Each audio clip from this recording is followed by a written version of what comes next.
Gestern habe ich den ganzen Tag vegane Butter getestet. Und das hier ist mit Abstand das beste Ergebnis. Das schmeckt nahezu wie richtige Butter. Wie ich das gemacht habe und wie das Ergebnis aussieht, das zeige ich euch in diesem Video. Also bleibt dran. Bevor ich anfange, möchte ich euch gerne mein Buch vorstellen, Frisches Brot. Darin findet ihr 60 tolle Rezepte, von denen ich 50% exklusiv nur für das Buch entwickelt habe. Von Rezepten mit Getreide, über glutenfrei bis hin zu richtig leckeren Aufstrichen ist wirklich alles dabei. Das Buch findet ihr bei Amazon, Thalia, online und in jeder Buchhandlung vor Ort. Besonders gut eignet es sich natürlich als Geschenk. Für das Rezept brauchen wir nur 3 Zutaten und 2 verschiedene Gewürze. Das war's auch schon. 50 Milliliter Pflanzenmilch. Ich habe hier Hafermilch genommen. Die eignet sich meiner Meinung nach am besten. Ihr könnt aber auch Mandelmilch, Reismilch oder was auch immer ihr mögt nehmen. Das füllt ihr in so einen Becher. Darauf gebe ich eine Prise Kurkuma und eine Prise Salz. Passt auf, dass ihr nicht zu viel Salz nehmt, weil die Butter soll ja nicht nach Salz schmecken, aber ein bisschen Salz dient als Geschmacksträger und gibt einen guten Geschmack. Und das vermische ich erstmal. Darauf kommen 80 Gramm Rapsöl. Ich habe Rapsöl mit Buttergeschmack gewählt. Das geht aber auch mit normalem Rapsöl.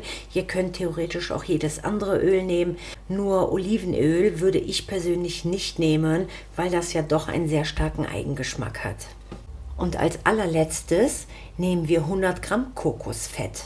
Achtet darauf, dass ihr Kokosfett in so einem Block nehmt. Das ist nämlich geschmacksneutral. Nicht, dass ihr das versehentlich mit Kokosöl verwechselt, außer ihr möchtet einen Kokosgeschmack in eurer Butter haben. Ansonsten nehmt ihr wie ich Kokosfett, das ist absolut geschmacksneutral. Das müsst ihr natürlich vorher schmelzen.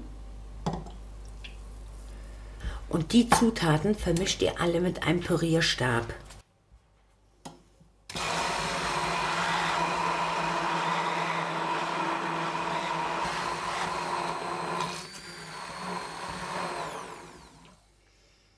Und das stellt ihr für 1 Stunde in den Kühlschrank. Ich habe das jetzt frisch aus dem Kühlschrank geholt. Und jetzt seht ihr auch, warum ihr das nach dem ersten Mal mixen mit dem Pürierstab nicht in euer Gefäß umfüllen solltet. Oben setzt sich nämlich der Schaum ab und unten setzt sich meistens Kurkuma ab. Deshalb solltet ihr das unbedingt nochmal mit dem Pürierstab mischen. Und das machen wir jetzt.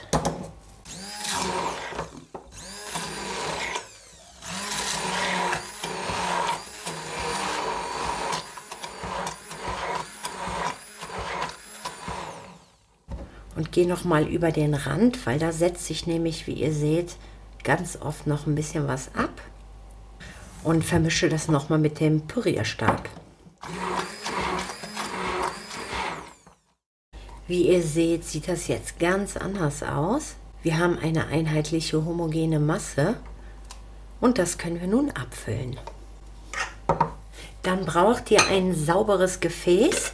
Ich benutze am liebsten meine kleinen Marmeladengläser.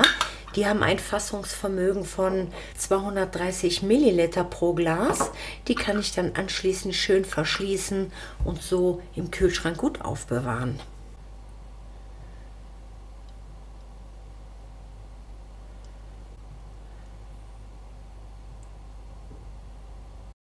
Meine Gläser sind beide abgefüllt und dann einfach zudrehen.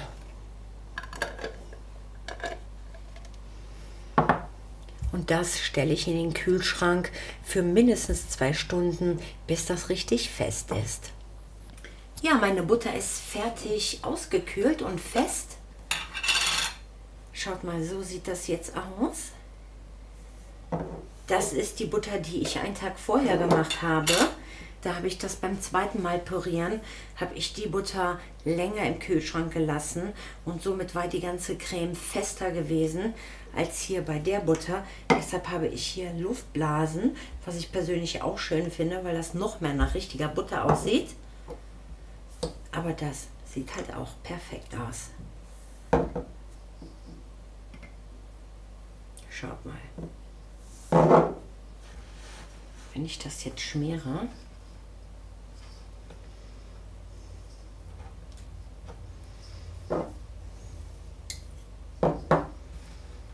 lässt sich das super verteilen und auftragen.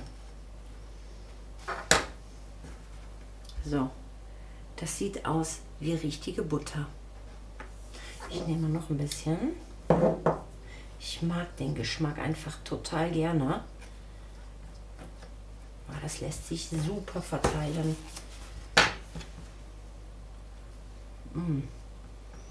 Diese Butter schmeckt super, super lecker.